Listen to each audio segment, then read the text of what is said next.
Assalamualaikum warahmatullahi wabarakatuh. Saya Hasan Fauzi, Direktur Pengembangan Bursa Efek Indonesia, mengucapkan selamat datang kepada Direksi Perusahaan Tercatat, seluruh tamu undangan, dan seluruh peserta yang telah hadir pada hari kelima rangkaian kegiatan Public Expose Live 2020. Di hari yang kelima ini akan ada 8 perusahaan tercatat yang akan memaparkan hal-hal yang terkini mengenai kegiatan operasional dan kegiatan bisnis mereka. Public Expose Live 2020 ini merupakan momen yang sangat tepat untuk dimanfaatkan oleh para investor untuk mengetahui lebih dalam tentang kondisi keuangan dan juga kondisi bisnis dan rencana perusahaan tercatat ke depannya. Semoga dengan kemudahan mengakses informasi terkini oleh masyarakat luas mengenai kinerja perusahaan tercatat dapat semakin meningkatkan kepercayaan masyarakat terhadap investasi di pasar modal Indonesia yang pada akhirnya diharapkan dapat meningkatkan likuiditas pasar dan juga terus menambah jumlah investor. Demikian kami sampaikan, akhir kata saya mengucapkan selamat mengikuti acara Public Expose Live 2020 ini. Semoga dapat menjadi tambahan informasi untuk menentukan arah investasi dari Bapak Ibu sekalian para investor ke depannya. Terima kasih. Wassalamualaikum warahmatullahi wabarakatuh.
Assalamualaikum warahmatullahi wabarakatuh. Selamat sore Bapak dan Ibu. Salam sejahtera untuk kita semua. Terima kasih kami ucapkan atas kehadiran Bapak dan Ibu dalam acara Public Expose Live 2020 dalam rangka 43 tahun diaktifkannya kembali pasar modal Indonesia pada sesi Public Expose PT Bank Sentral Asia Tbk. Sebagai informasi, PT Bank Sentral Asia Tbk telah tercatat di bursa sejak tanggal 31 Mei 2000 dengan kode perdagangan BBCA yang bergerak di bidang usaha perbankan sehingga perseroan masuk dalam sektor finance. Kami informasikan kepada Bapak dan Ibu akan ada door prize dengan cara mengisi kuesioner yang tersedia pada kolom chat. Baiklah, sebelum memulai acara ini, mari kita saksikan company profile dari PT Bank Sentral Asia Tbk.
Hadirin yang kami hormati, telah hadir di hadapan kita manajemen dari BCA.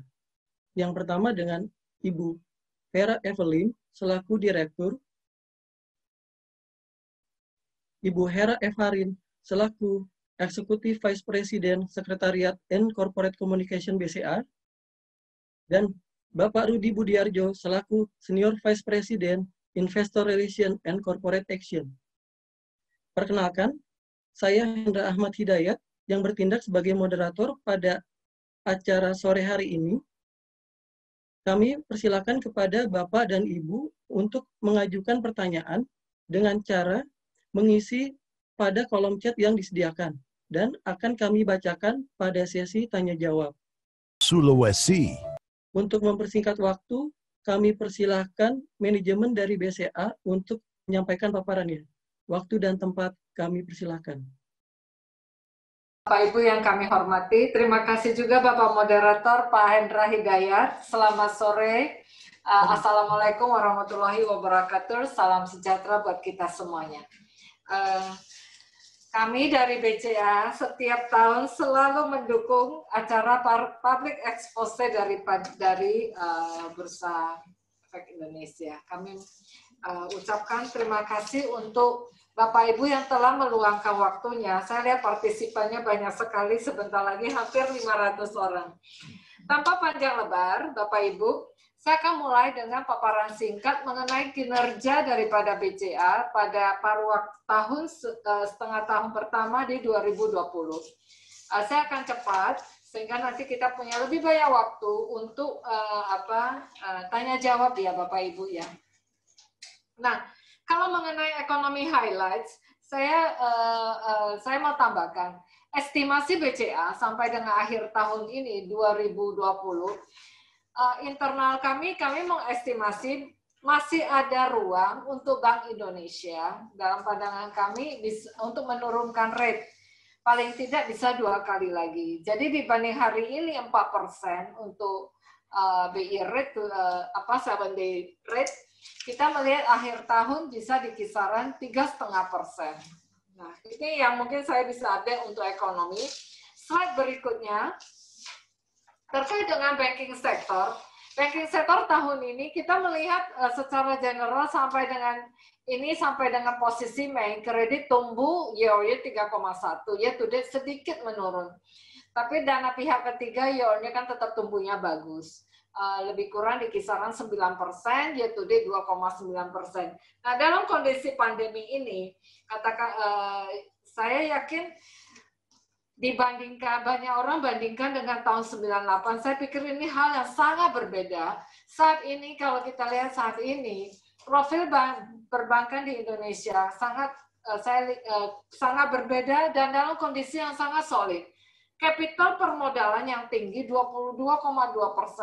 Bisa kita bandingkan dengan bank-bank di regional, permodalan bank di Indonesia jauh lebih tinggi. LDR di kisaran 90%. MPL, karena ini MPL tentu berdampak dengan restrukturisasi. Tapi secara keseluruhan, bank itu tidak terlepas dari beberapa indikator penting. Salah satunya permodalan. Dan likuiditas perbankan juga saat ini sangat bagus, sehat. Jadi saya lihat kondisi perbankan Indonesia akan bisa melalui masa krisis ini dengan baik. Ini perkiraan kami. Kami yakin bisa. Yang berikutnya saya akan masuk kepada update mengenai kinerja BCA sampai dengan bulan Juli 2020. Kalau kita lihat pertumbuhan BCA untuk kredit sampai dengan bulan Juni itu pertumbuhan kredit dibanding tahun lalu kan 5,3%. Saya lihat itu kalau year to date itu sedikit turun 1,4%. Estimasi kita untuk akhir tahun ini untuk kredit mudah-mudahan kita bisa tutup dengan positif ya 1-2%. Kita lihat semester kedua ini saat ini BCL kita lihat momentum bisnis sudah mulai bergerak dibandingkan dengan bulan Mei dan bulan April. Kalau dalam hal transaksi, BCA ini memang kita belum balik ke sebelum COVID bulan Maret. Tapi transaksi kalau seperti kartu kredit, debit card, dan sebagainya, paling tidak sudah 60-70% recover ya, volume transaksi. Value sedikit lebih rendah. Tapi saya pikir ini kan kalau namanya orang sakit begitu pulih kan perlu waktu. Tapi dengan melihat dalam 2 bulan terakhir, 2-3 bulan terakhir, kita sangat happy melihat perkembangan daripada market. Dana pihak ketiga BCA untuk 6 bulan pertama, khususnya kasa ya, kasa kita tumbuh 8,3%. Untuk giro dan maupun tabungan. Tabungan tumbuh 10%, giro 5% dibanding tahun lalu. Tapi kalau year to date, itu year to date Bapak Ibu. Kalau Q-on-Q tetap tumbuh, giro Q-on-Q sedikit menurun 3,6. Karena ada seasonality, pas akhir bulan Juni ada yang mesti bayar dividen dan sebagainya. Tapi kalau saya monitor untuk Juli, Agustus, giro itu tumbuh kembali, is back again. Jadi untuk masa hari ini sampai dengan sekarang pertumbuhan kasa kita sangat solid. Year to date di sini 8,3%. Kalau kita lihat sampai tren terakhir di bulan Agustus itu malah rata-rata di 10%. Baik giro maupun tabungan.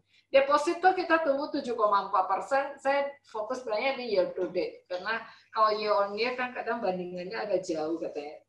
Analis lebih senang nanya sampai dengan Desember dibanding Desember. Nah, deposito year to date kita di 7,4%.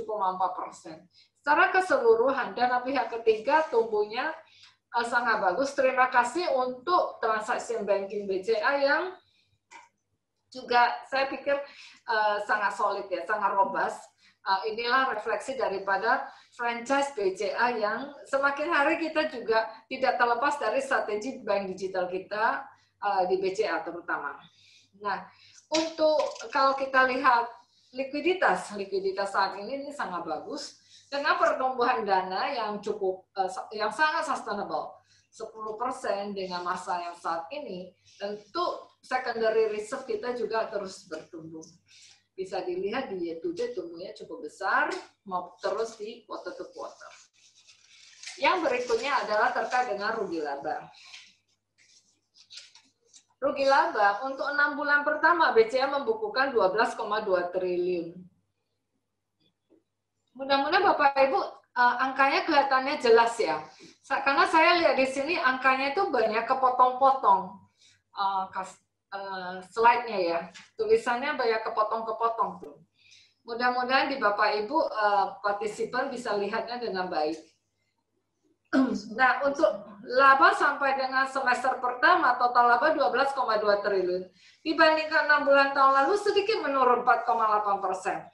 Tapi pre-provisioning profit atau PPOP, kita tumbuh 15,8% dibanding tahun lalu. Tentu tidak terlepas dari ditopang dengan pendapatan operasional tumbuh 10,1%. Dan biaya tahun ini banyak aktivitas yang memang kita tidak bisa lakukan karena pandemi seperti ini. Jadi biaya ini tumbuh 3,8%. Jadi kalau PPOP atau pre-provisioning sebelum pencadangan kredit tumbuhnya sangat solid 15,8% year on year. Cadangan sampai 6 bulan pertama kita sudah membentuk 6,5 triliun. Tentu BCA selalu kita sangat konservatif dengan banyaknya portofolio kredit yang kita harapkan akan direstruktur, estimasi perlambatan ekonomi, jadi tentu ada berdampak dengan pencadangan. Kalau kita bandingkan kuartal pertama, pendapatan operasional turun 7%, tentu ini tidak terlepas dari aktivitas transaksi. Kan kita tahu setelah Maret itu April, Mei, Juni, wah sepi banget kan. So everyone you have to work from home, banking from home, stay at home. Transaksi kartu kredit Bapak Ibu di bulan Mei ya. Wah, jangan tanya berapa transaksi luar negeri ya. Dalam negeri itu hampir kecil sekali. Kita bisa mengerti nggak bisa kemana-mana juga. Jadi mau gesek di mana juga ya. Jadi dengan transaksi yang menurun tentu berdampak kepada fee income. Itulah tercermin kenapa fee dan commission itu cukup menurun hampir 70% untuk transaksi kartu kredit dan sebagainya. Ini yang tadi saya sebutkan, memasuki kuartal ketiga, mal-mal udah mulai buka dan sebagainya, walaupun kita masih PSBB. Tapi aktivitasnya sudah mulai recover, paling tidak ada 60 on average lah ya, 60-70%. Di kuartal 1 kita memang untuk treasury activity, treasury itu kita thank God juga di bulan Februari kita memang ada unload penempatan di reksadana. Waktu itu gainnya hampir 1 triliun. It's a very timing juga pas kita exit di bulan Februari. Jadi itu nggak kejadian lagi kan di second quarter. Sehingga secara keseluruhan non interest income ini menurun dibandingkan kuartal yang sebelumnya. Namun secara keseluruhan inilah profil kita di kuartal kedua. Yang berikutnya untuk key ratios.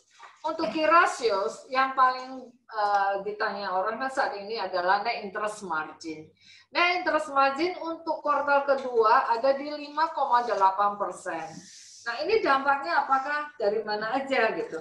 Nah, salah satu pertama dengan penurunannya suku bunga BI ya, mulai dari pertengahan tahun lalu sampai hari ini pasti berdampak dengan penurunan suku bunga kredit juga. Nah, kalau tahun lalu penurunan bunga BI itu kan di pertengahan tahun, dampaknya belum full year. Tahun ini tanpa COVID pun penurunan bunga kredit itu akan terasa tahun ini. Jadi itu faktor pertama. Faktor kedua ada juga karena dampak restrukturisasi. Untuk kuartal kedua mana lebih besar dampaknya? Saya pikir dampak penurunan bunga masih lebih besar dibandingkan dengan dampak restrukturisasi di kuartal kedua. Cost of credit ya 2,5% tadi saya sebutkan. Memang kita udah build up. I would say that in first quarter aja kita udah mulai front loading untuk provisioning expense. Cost to income ratio untuk 6 bulan 43,9%. Tahun ini cost to income ratio kita saya yakin akan improve dibandingkan tahun sebelumnya. Despite lower margin. Capital remain high, LDR di 73,3%. Nah, di sini kami tampilkan juga NPL 2,1%.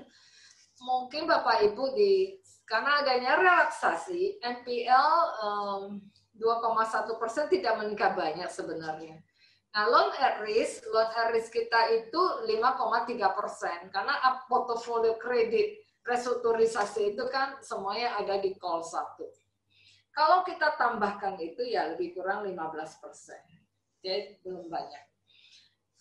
Yang berikutnya, ini adalah distribusi pertumbuhan kredit kita. Corporate kita year-nya masih tumbuh, Q-on-Q sedikit menurun karena Q pertama itu tumbuh cukup tinggi untuk corporate lending. Komersial UKM trennya sedikit menurun, consumer pasti menurun Bapak Ibu. Kita ekspektasi consumer tahun ini bisa turun secara mortgage kita estimasi bisa turun lebih kurang 10%. Pembiayaan roda 4, roda 2, terutama roda 4, kita besarnya di roda 4. Roda 4 untuk 6 bulan pertama turun 10%. Full ya kita estimasi bisa turun lebih kurang hampir 25% untuk vehicle. Kartu kredit year to date turun 25%. Tapi kita melihat aktivitas sekarang ini looks like much better. Estimasi kita full year kartu kredit akan turun 18,5%. Jadi inilah profil kita kredit akhir tahun lebih kurang kita estimasi kalau tidak flat ya tunggu 1-2%. Saya lihat buat BCA, our philosophy is we always support the customer. Dan we always believe in a sector there will be a good player there. Jadi biasanya disitulah BCA membiayai mereka juga. Jadi dalam masa COVID ini bukan berarti aktivitas new kredit itu zero. I mean new loan ya. Bisa jadi nasabahnya adalah existing nasabah. Tapi nasabah banyak. Ada juga yang ekspansi sebenarnya masa COVID ini. Ekspansi dalam arti mereka udah mulai menyiapkan pabrik yang baru dan sebagainya. New loan juga ada sebenarnya dilakukan di second quarter dan di third quarter. Jadi bukan berarti aktivitas kredit bank itu nggak juga. Yang berikutnya ini adalah consumer loan. Saya tren saya lihat memang tren pada saat masa-masa seperti sekarang biasanya consumer loan demand-nya yang lemah sebenarnya. Jadi Bapak Ibu bisa lihat di sini kalau run off maksudnya pembayaran itu cukup stabil, which is good untuk masa seperti ini. Tapi new booking-nya yang lower karena demand-nya juga turun, apalagi termasuk dalam hal roda 4. Hal berikutnya, slide berikutnya ini adalah tren daripada kita melihat distribusi daripada loan BCA yang cukup diversified, halaman 11 dibandingkan dengan NPL. Jadi yang merah itu industri perbankan, yang biru BCA. Ya. Kita untuk NPL semuanya di bawah industri. Yang berikutnya, saya cepat aja. Yang berikutnya ini adalah yang paling banyak ditanyakan terkait dengan kredit restrukturisasi, terutama karena relaksasi atau terkait dengan COVID. Untuk kredit pertama adalah untuk untuk NPL memang ada peningkatan, tapi kalau untuk yang restrukturisasi karena ada aturan relaksasi, restrukturisasi ini kan masuk dalam klasifikasi lancar. Nah di sini sampai dengan bulan Juni kita tayangkan juga secara transparan, total portofolio yang terkait dengan COVID yang direstrukturisasi sampai dengan akhir Juni itu ada 59 triliun. 59 triliun ini dibandingkan total loan itu baru 10% sih. Nah, ini dari segmen mana kelihatan nih, dari bar chart samping. Ada color-nya, berapa persen consumer, berapa persen komersial, SME, dan corporate. Jadi dengan demikian, kalau portofolio restrukturisasi ini kita hitung bagian dari loan at risk, aturan OJK kan tidak diperhitungkan dalam loan at risk. Namun kami sajikan ada 2 angka. Kalau termasuk perhitungan loan at risk, total keseluruhan itu saat ini ada di kisaran 15,5%. Berikutnya. Ini adalah special mention dan NPL. Kalau Bapak Ibu perhatikan special mention, Maret dibandingkan dengan Juni sebenarnya tidak terlalu banyak berubah. Yang berikutnya adalah kasa. Kasa kembali, kasa kita saat ini menopang, kasa itu mencapai rata-rata 75,6% dari total funding. Pertumbuhan kasa itu tetap solid. Tentu ini tidak terlepas ditopang dengan beberapa channel yang continue kita enhance atau continue kita build ya. Terutama mobile banking, BCA, internet banking, dan termasuk API dan sebagainya. Jadi we focus a lot to continue to grow digital banking. Next slide. Inilah yang saya tadi perlihatkan. Dengan adanya COVID ini, memang beberapa fitur Bapak Ibu yang kita luncurkan sebenarnya tahun lalu. Tapi nggak ada yang benar-benar nggak ada yang tahu kan bakal terjadi seperti everyone must stay at home. Nah, fitur yang kita luncurkan tahun lalu, salah satunya buka rekening lewat online. Jadi buka rekening lewat mobile banking. Nah, pas banget dengan saat-saat seperti ini kan. Jadi ditambah banyak orang di rumah kepengen juga punya bisnis, perlu buka rekening.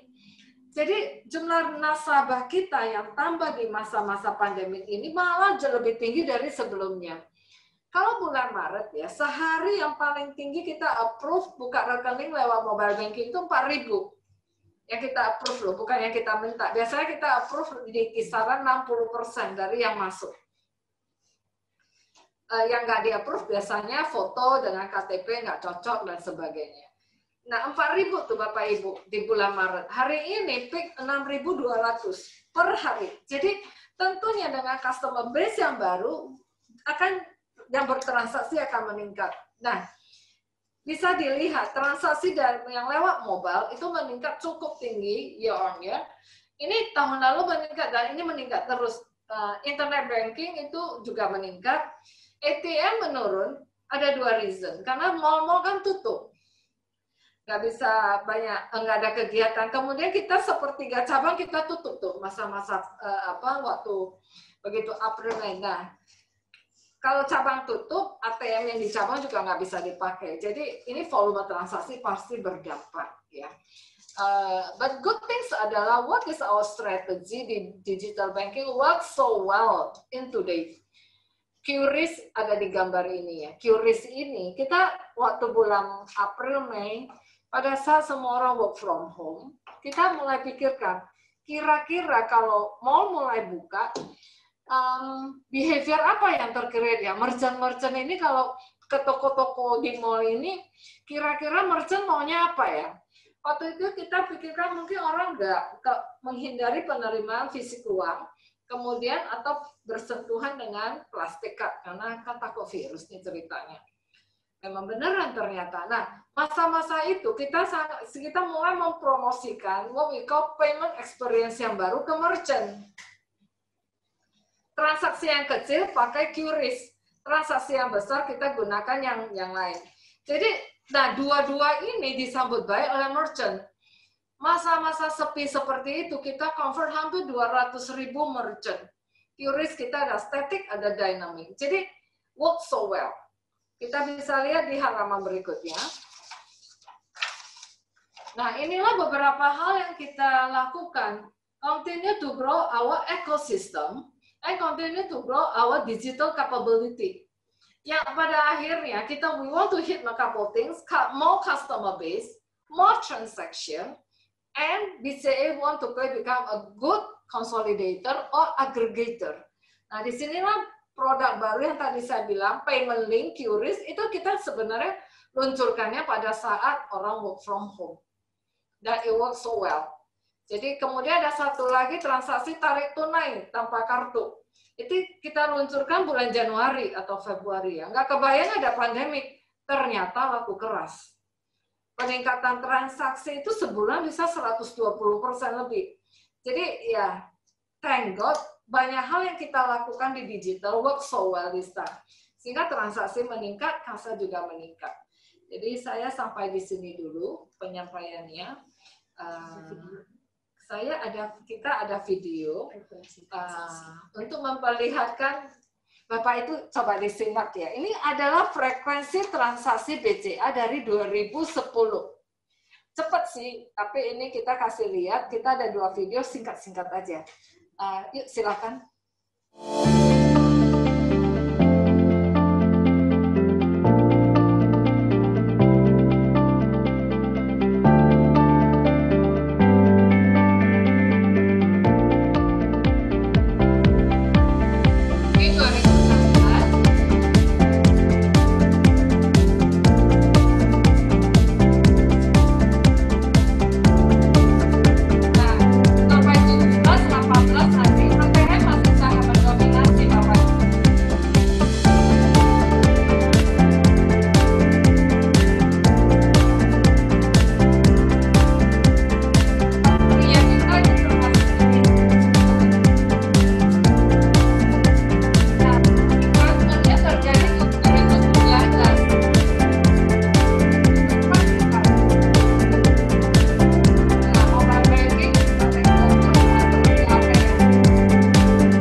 Transaction behavior change, this is a very clear change ya dalam sejak tahun lalu.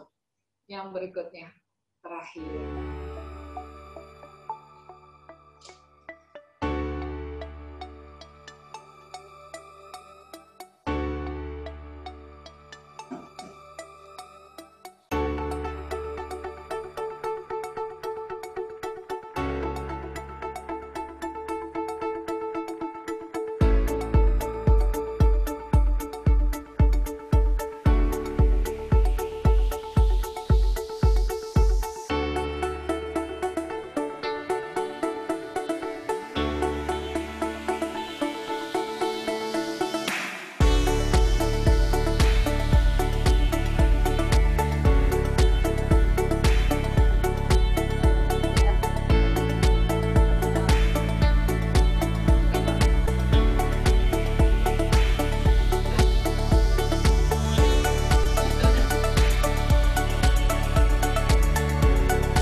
Ya, terima kasih. Yang pertama itu adalah turn daripada behavior transaksi di BCA. Jadi mulai dengan akhir tahun lalu, Bapak Ibu tadi kelihatan ya, mobile banking transaksi begitu cepat take over transaksi ATM, saya yakin itu akan berlanjut terus. Yang kedua adalah itu adalah digital, kita juga digital transformation internal BCA untuk karyawan, terutama untuk proses kerja. Karyawan kita malah sekarang lagi tes menggunakan biometrik untuk absensi dan sebagainya, training dan sebagainya juga. Jadi biar karyawan juga terbiasa dengan digital experience. Terima kasih. Saya kembalikan ke Pak Hendra, moderator.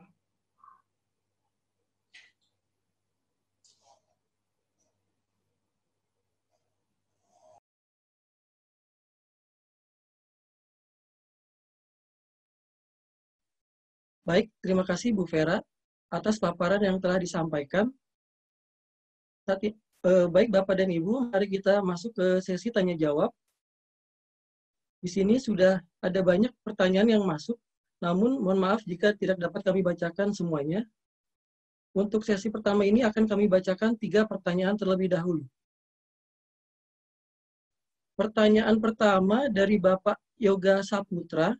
Bapak Yoga Saputra di sini bertanya, sektor apakah yang saat ini kontribusi pada bisnis loan-nya minim, akan tetapi menjadi fokus perseroan untuk ditingkatkan kontribusinya terhadap total bisnis loans. Kemudian masih dari Bapak Yoga, setelah akuisisi Rabobank, dikabarkan akan merger dengan entitas anak Bank BCA lainnya. Ketika sudah merger, dalam hal ini, entitas hasil merger tersebut akan mendukung dalam bidang apa? Berikut 2 pertanyaan dari Pak Yoga. Berikutnya pertanyaan dari Bapak Jos Verstappen. Selamat sore, direksi. Apakah manajemen tidak berencana untuk melakukan stock split? Melihat bahwa Bank BCA akan menarik dari segi retail, yang yakin akan menarik dari segi growth-nya. Terima kasih. Nah, ini pertanyaan stock split ini selalu ditanyakan setiap BCA melakukan public expose live ya. Saya ingat pasti selalu ada pertanyaan terkait stock split. Berikutnya Bu Vera ada pertanyaan dari Bapak Edwin Triyuwono. Apakah BCA ke depannya akan fokus pada digital banking? Sekian, mungkin dapat dijawab terlebih dahulu Bu Vera 3 pertanyaan tersebut. Pertanyaannya, saya mulai dengan Pak Yoga. Sektor apakah yang kontribusi berfokus pada total bisnis? Yang saat ini kontribusinya mengecil.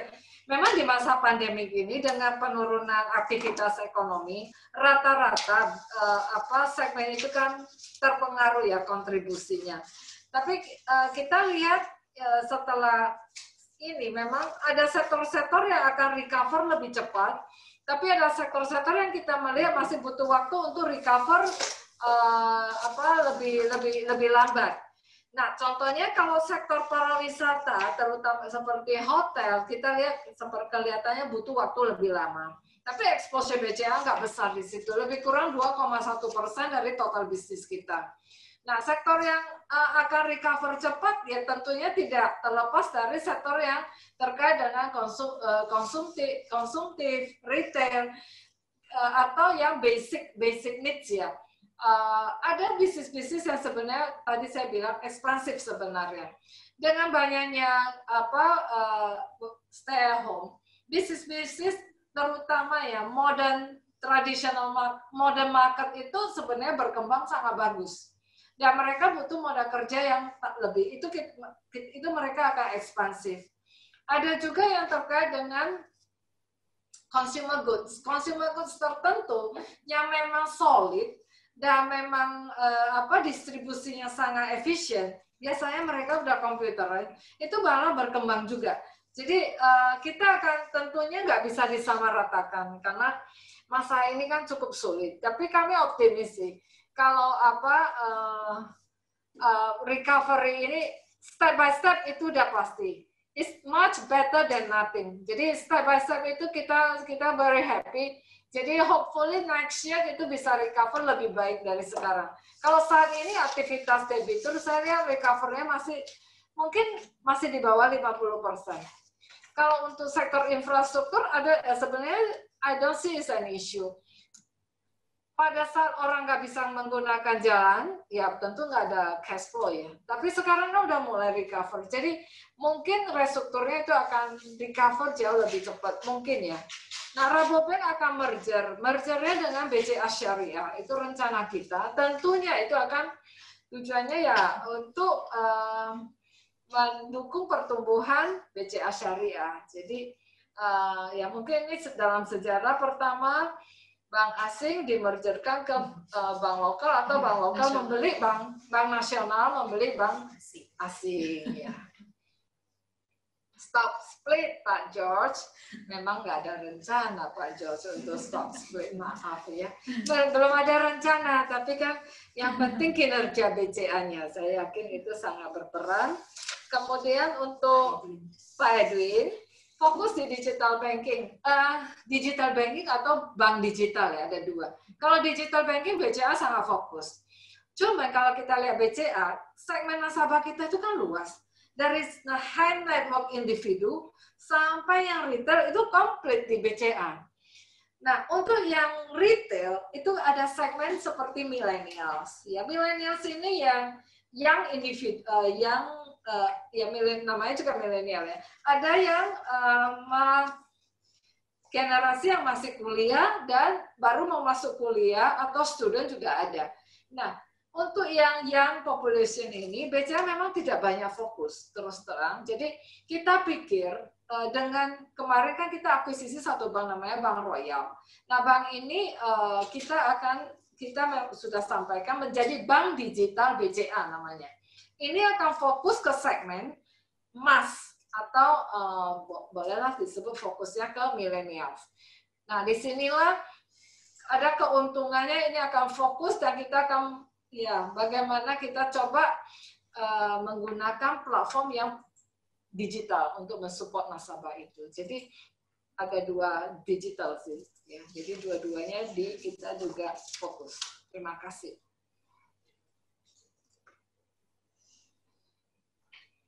Baik, terima kasih Bu Vera atas penjelasan yang disampaikan.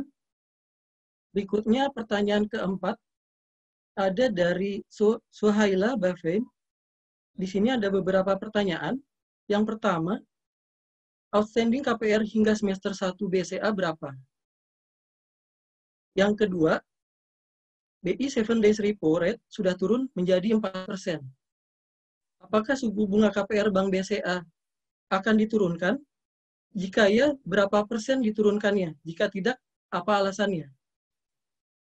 Yang ketiga, outstanding KPR ini terbesar untuk rumah dengan segmen apa dan berapa banyak? Pertanyaan yang keempat, target penyaluran hingga akhir tahun berapa dan apakah akan direvisi? Mungkin sekalian saya bacakan satu pertanyaan lagi, Bu Vera. Di sini ada dari Pak Alvin Theodora. Pak Alvin bertanya, apa alasan Bank BCA mempunyai CKPN yang sangat rendah dibandingkan bank BUMN yang lainnya? Sekian Bu Vera, dua pertanyaan. Terima kasih Bu Suhaila pertanyaannya. Outstanding KPR saat ini kita ada total 91 triliun. Suku bunga. Kayak kelihatannya Bu Suhaila lagi kepengen beli rumah ya. Nah, nanti di awal atau tanggal 10 atau 8 September lah ya, BCA akan meluncurkan virtual expo. Ini kita juga mau tes kan, dengan adanya pandemik, akhirnya kita berkreasi ya, melakukan ini. Jadi berpikir model yang berbeda. Biasanya expo itu kan paling nggak di Jakarta kita ke BSD, ke ICE ya. Di situ expo-nya bisa lihat macam-macam. Tapi ini kita coba lakukan virtual expo untuk promosi untuk KPR. Nah, bunga barunya berapa? Kita tunggu tanggal mainnya. Nah, itu pasti nanti kita informasikan. Tujuannya kita adalah we want to test the market. Kami yakin selalu ada nasabah yang membutuhkan KPR. Selalu juga ada nasabah yang bagus. Jadi BCA ya kita nggak mau kehilangan kesempatan ini. Kita mau dengan melihat kondisi ini kita mau cepat-cepat back to the market juga ya. Walaupun kita ngerti mungkin demand masih lemah, but it's okay. We want kita mau comeback ke market, kita lihat appetite-nya seperti apa. Mudah-mudahan kita bisa mencapai apa yang kita targetkan. Outstanding KPR di segmen mana? Lebih ke segmen middle income untuk BCA. Ya ada beda, kalau BTN tentu mereka lebih ke mass market. Biar nggak saingan sama-sama ya, jadi BCA masih ke middle income, middle up lah. Target penyaluran akhir tahun kita tidak neko-neko apa tidak terlalu inilah ya. Kita tidak. Tapi kita masih lihat, kita tes dulu deh. Nanti yang September ini kalau bagus, nanti ada kesempatan lagi di bulan November dan sebelum akhir tahun. Bapak Alvin, alasan mengapa CKPM lebih rendah ya? Pak Alvin, ini pun buat kita sudah tinggi loh. CKPM BCA itu tahun lalu itu sebenarnya cost of credit kita tahun lalu kan 0,7% ya, 70 bips. Hari ini 180 bips. Jadi kita estimasi akhir full year itu di kisaran sampai dengan 225 bips.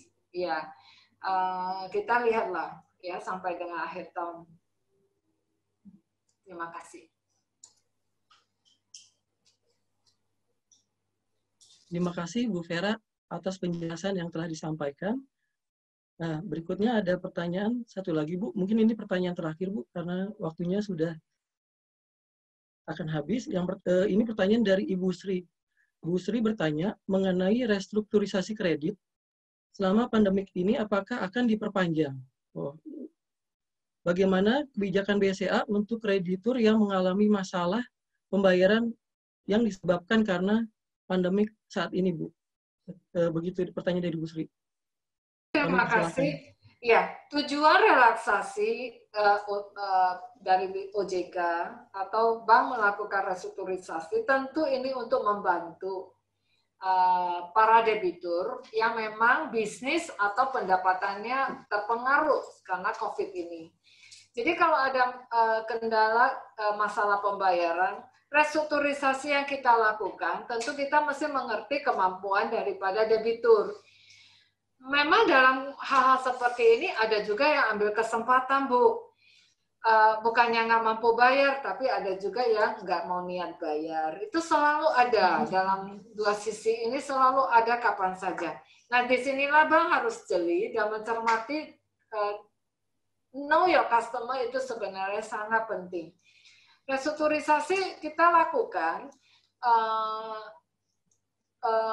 akan diperpanjang nggak? Kita perkirakan ini kan restrukturisasi harus nasabah yang mengajukan. Saat ini yang mengajukan dengan yang diproses, saya lihat di akhir Agustus sudah tinggal sedikit, ya. Jadi kita lihatlah kondisinya. Hopefully ekonomi kita lebih membaik. Tentunya ini sangat membantu pertumbuhan bisnis daripada debitur-debitur. Terima kasih.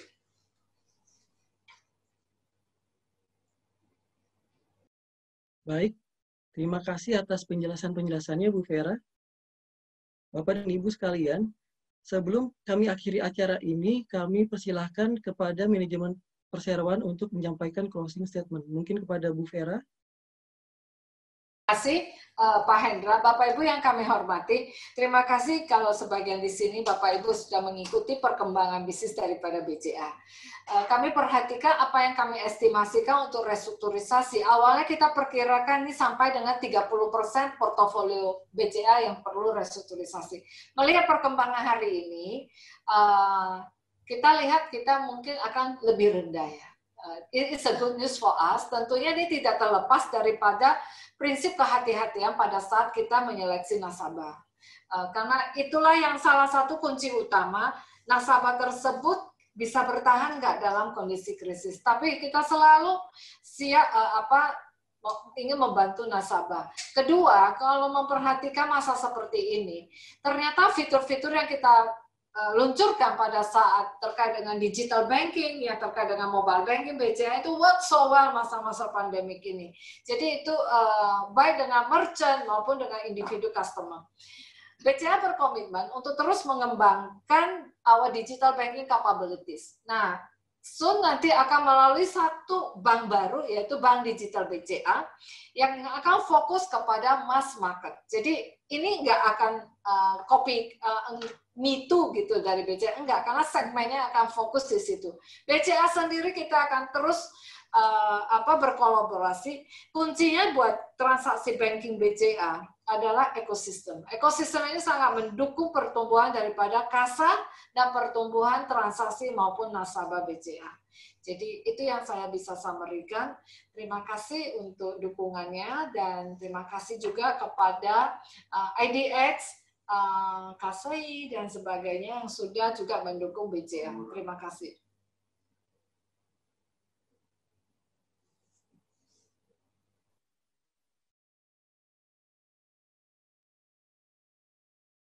Hadirin yang kami hormati, usai sudah paparan publik PT Bank Sentral Asia Tbk. Mari kita beri aplaus kepada manajemen. Atas nama penyelenggara, kami mengucapkan banyak terima kasih kepada manajemen BCA dan juga kepada hadirin yang hadir. Sampai jumpa dalam acara Public Expose berikutnya. Maju terus pasar modal Indonesia.